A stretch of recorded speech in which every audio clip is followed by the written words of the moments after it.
Good morning. Today I'm here to read to you the last and final chapter of Harry Potter and the Chamber of Secrets, Book 2 by J.K. Rowling. This is chapter 18. It is called Dobby's Reward. Here we go. Let's finish. For a moment there was silence as Harry, Ron, and Ginny and Lockhart stood in the doorway, covered in muck and slime, and in Harry's case, blood. Then there was a scream. Ginny! It was Mrs. Weasley, who had been sitting crying in front of the fire. She leapt to her feet, closely followed by Mr. Weasley, and both of them flung themselves on their daughter. Harry, however, was looking past them.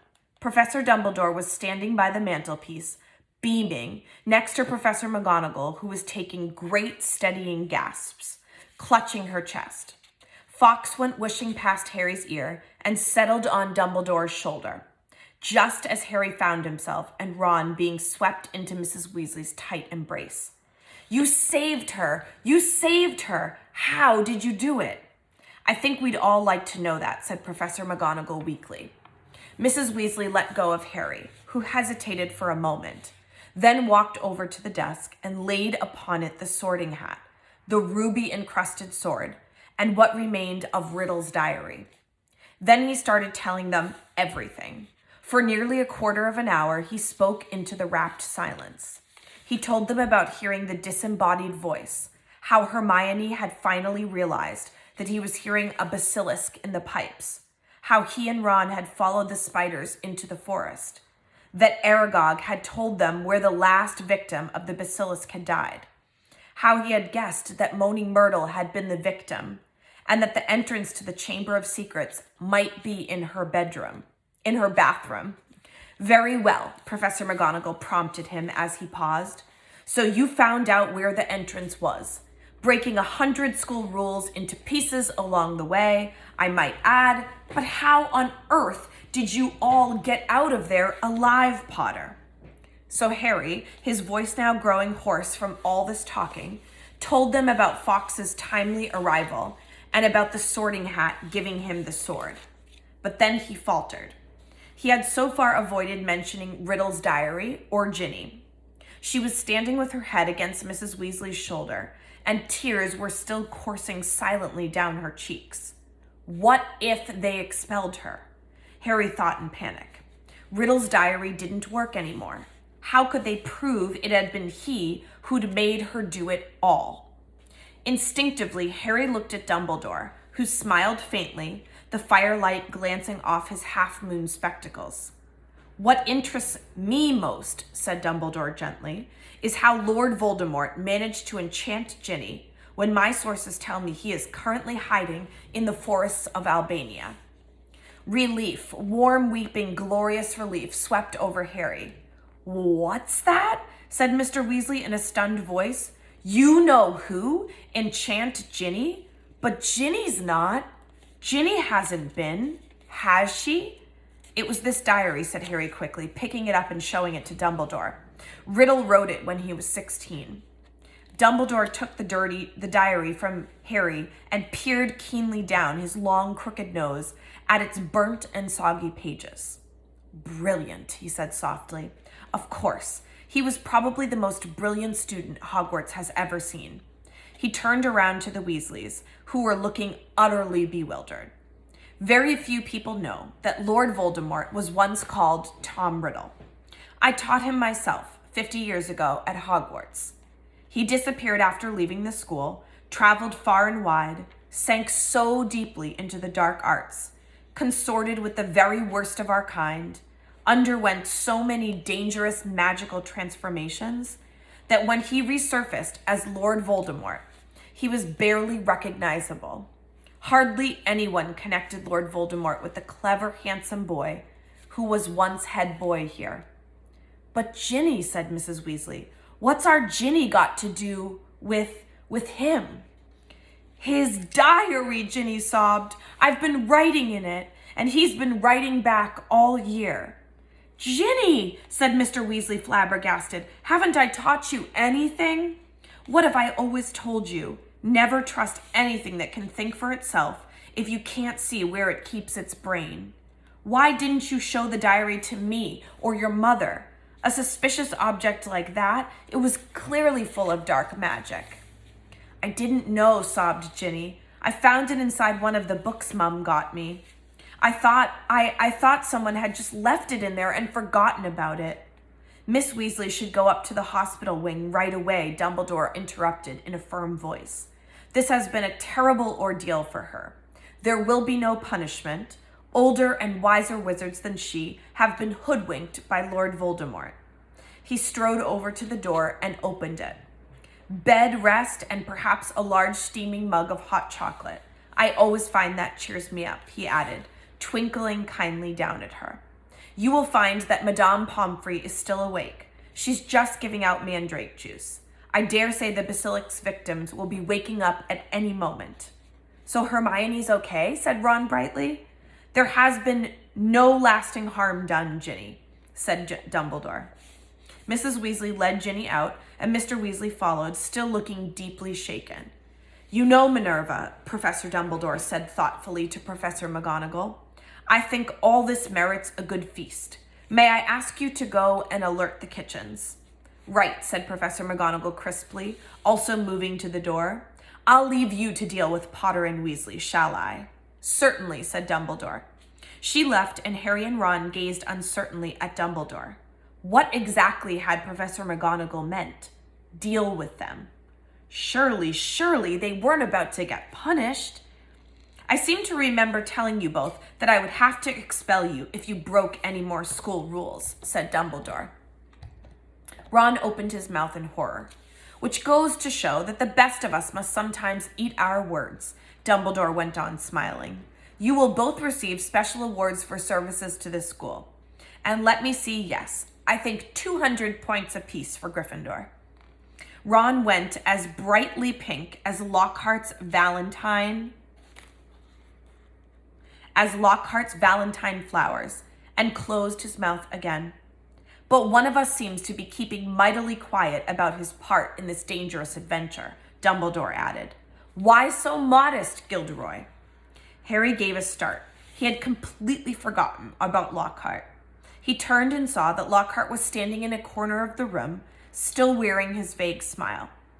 When Dumbledore addressed him, Lockhart looked over his shoulder to see who he was talking to. Professor Dumbledore, Ron said quickly, there was an accident down in the Chamber of Secrets. Professor Lockhart. Am I a professor? Said Lockhart in mild surprise. Goodness, I expect I was hopeless, was I? He tried to do a memory charm, and the wand backfired, Ron explained quietly to Dumbledore.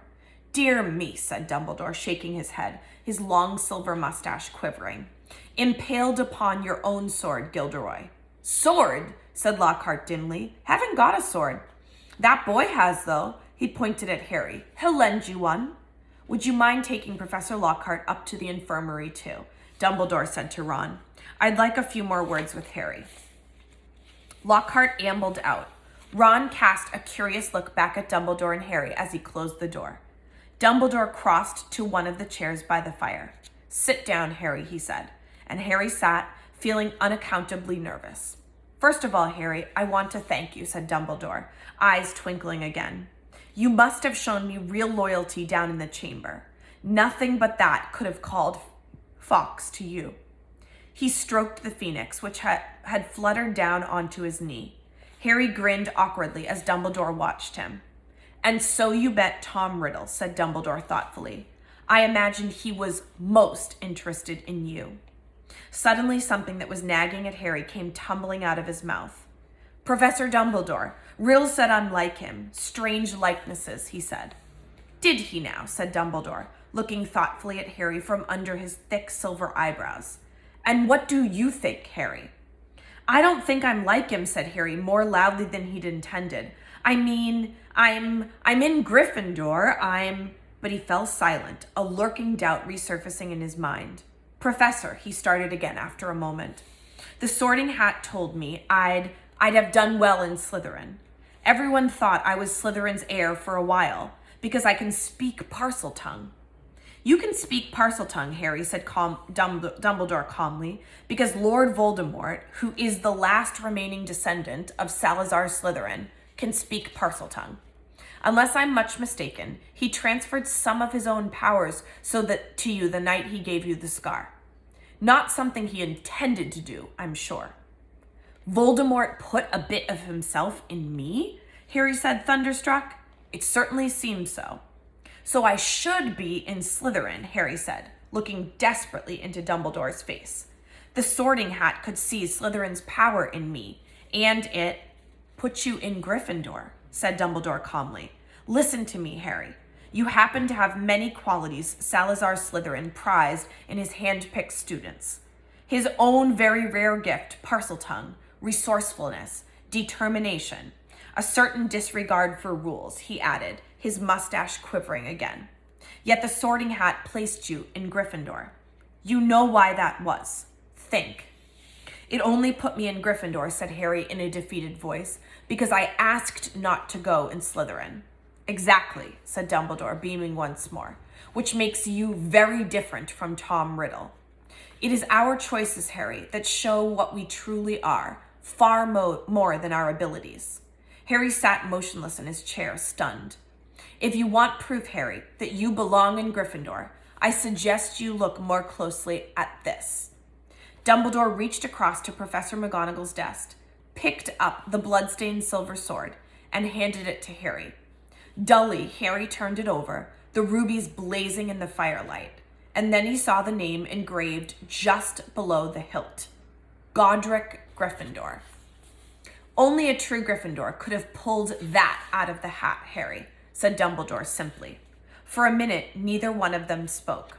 Then Dumbledore pulled open one of the drawers in Professor McGonagall's desk and took out a quill and a bottle of ink. What you need, Harry, is some food and sleep. I suggest you go down to the feast while I write to Azkaban. We need our gamekeeper back. And I must draft an advertisement for the Daily Prophet, too, he added thoughtfully. We'll be needing a new defense against the dark arts teacher. Dear me, we do seem to run through them, don't we? Harry got up and crossed to the door. He had just reached for the handle, however, when the door burst open so violently that it bounced back off the wall. Lucius Malfoy stood there, fury in his face, and cowering behind his legs, heavily wrapped in bandages, was Dobby. Good evening, Lucius, said Dumbledore pleasantly. Mr. Malfoy almost knocked Harry over as he swept into the room. Dobby went scurrying in after him, crouching at the hem of his cloak, a look of abject terror on his face. The elf was carrying a stained rag with which he was attempting to finish cleaning Mr. Malfoy's shoes. Apparently, Mr. Malfoy had set out in a great hurry, for not only were his shoes half polished, but his usually sleek hair was disheveled. Ignoring the elf bobbing apologetically around his ankles, he fixed his cold eyes upon Dumbledore. So, he said, you've come back. The governor's suspended you, but you still saw fit to return to Hogwarts. Well, you see, Lucius, said Dumbledore, smiling serenely. The other 11 governors contacted me today.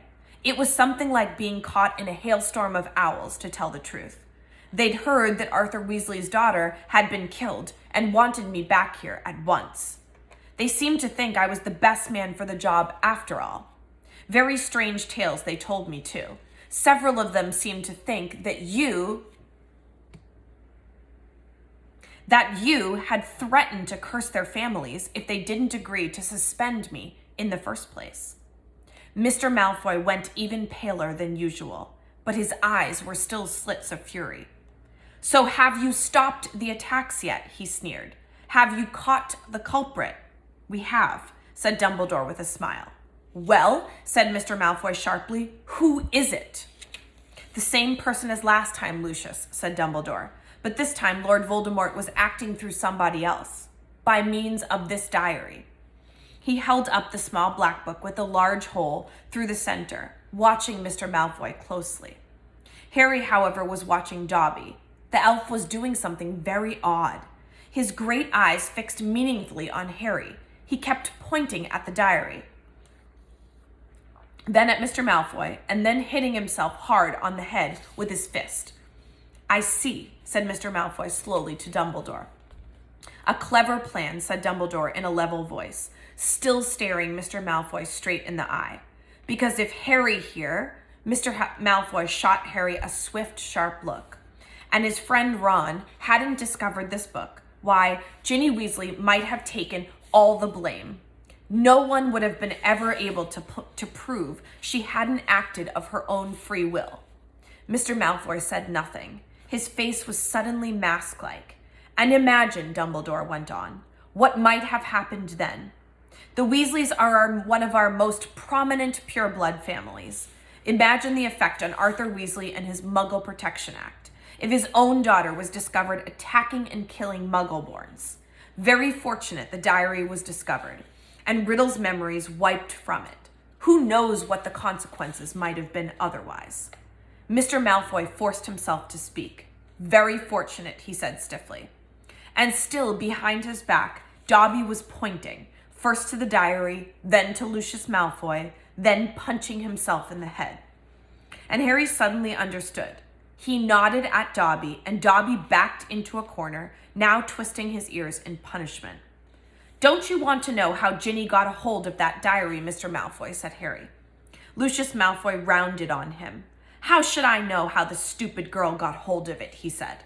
"Because you gave it to her," said Harry, "in flourish and blots. You picked up her old Transfiguration book and slipped the diary inside it, didn't you?"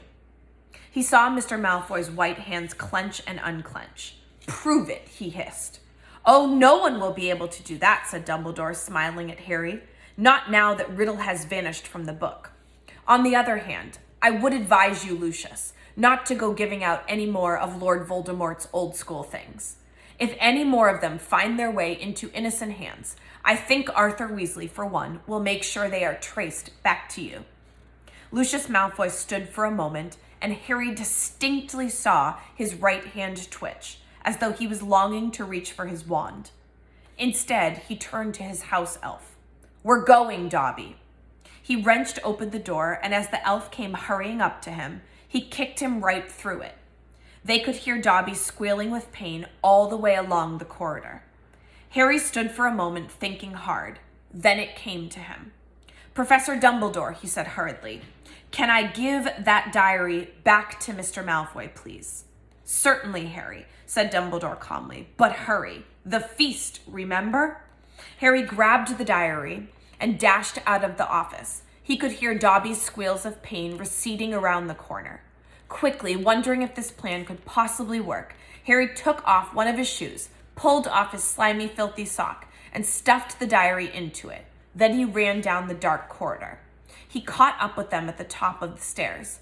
"Mr. Malfoy," he gasped, skidding to a halt. "I've got something for you." And he forced the smelly sock into Lucius Malfoy's hand. "What the—" Mr. Malfoy ripped the sock off the diary, threw it aside, then looked furiously from the ruined book to Harry. "You'll meet the same sticky end as your parents one of these days, Harry Potter," he said softly. "They were meddlesome fools, too." He turned to go. "Come, Dobby, I said come." But Dobby didn't move. He was holding up Harry's disgusting slimy sock and looking at it as though it were a priceless treasure. "Master has given a sock," said the elf in wonderment. "Master gave it to Dobby." "What's that?" spat Mr. Malfoy. "What did you say?" "Got a sock," said Dobby in disbelief. "Master threw it, and Dobby caught it. And Dobby is free." Lucius Malfoy stood frozen, staring at the elf. Then he lunged at Harry. "You've lost me my servant boy?" But Dobby shouted, "You shall not harm Harry Potter." There was a loud bang, and Mr. Malfoy was thrown backward. He crashed down the stairs 3 at a time, landing in a crumpled heap on the landing below. He got up, his face livid, and pulled out his wand, but Dobby raised a long, threatening finger. "You shall go now," he said fiercely, pointing down at Mr. Malfoy. "You shall not touch Harry Potter. You shall go now." Lucius Malfoy had no choice. With a last incensed stare at the pair of them, he swung his cloak around him and hurried out of sight. Harry Potter freed Dobby, said the elf shrilly, gazing up at Harry, moonlight from the nearest window reflected in his orb-like eyes. Harry Potter set Dobby free. Least I could do, Dobby, said Harry, grinning. Just promise never to try and save my life again. The elf's ugly brown face split suddenly into a wide, toothy smile. I've just got one question, Dobby, said Harry, as Dobby pulled on Harry's sock with shaking hands. You told me all this had nothing to do with he who must not be named, remember? Well, it was a clue, sir, said Dobby, his eyes widening, as though this was obvious, was giving you a clue. The Dark Lord, before he changed his name, could be freely named, you see? Right, said Harry weakly. Well, I'd better go. There's a feast, and my friend Hermione should be awake by now. Dobby threw his arms around Harry's middle and hugged him. Harry Potter is greater by far than Dobby knew, he sobbed. Farewell, Harry Potter. And with a final loud crack, Dobby disappeared. Harry had been to several Hogwarts feasts, but never one quite like this. Everybody was in their pajamas, and the celebration lasted all night. Harry didn't know whether the best bit was Hermione running toward him, screaming, "You solved it! You solved it!" or Justin hurrying over from the Hufflepuff table to wring his hand and apologize endlessly for suspecting him, or Hagrid turning up at 3:30, cuffing Harry and Ron so hard on the shoulders that they were knocked into their plates of trifle, or his and Ron's 400 points for Gryffindor, securing the house cup for the second year running, or Professor McGonagall standing up to tell them that all the exams had been canceled as a school treat.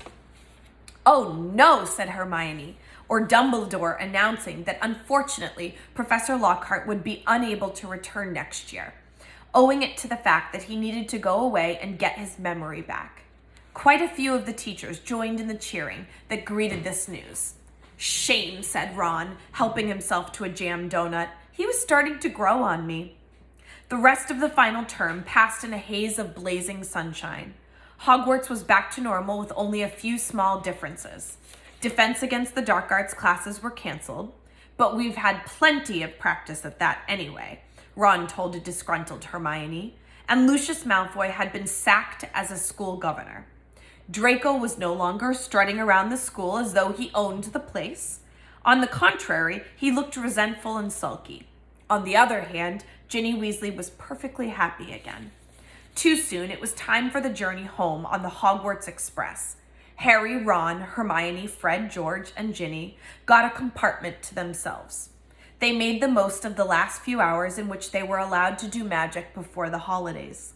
They played Exploding Snap, set off the very last of Fred and George's filibuster fireworks, and practiced disarming each other by magic.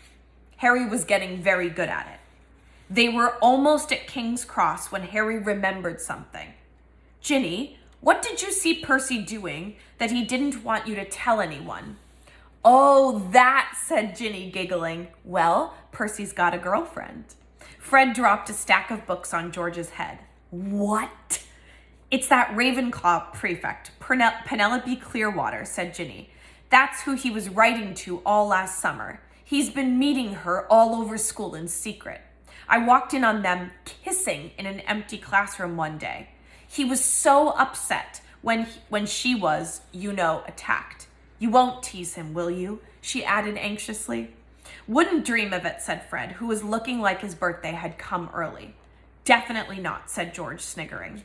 The Hogwarts Express slowed and finally stopped. Harry pulled out his quill and a bit of parchment and turned to Ron and Hermione. This is called a telephone number, he told Ron, scribbling it twice, tearing the parchment in two, and handing it to them. I told your dad how to use a telephone last summer. He'll know. Call me at the Dursleys, okay? I can't stand another 2 months with only Dudley to talk to. Your aunt and uncle will be proud, though, won't they? Said Hermione, as they got off the train and joined the crowd thronging toward the enchanted barrier. When they hear what you did this year? Proud, said Harry. Are you crazy? All those times I could have died and I didn't manage it? They'll be furious. And together they walked back through the gateway to the Muggle world.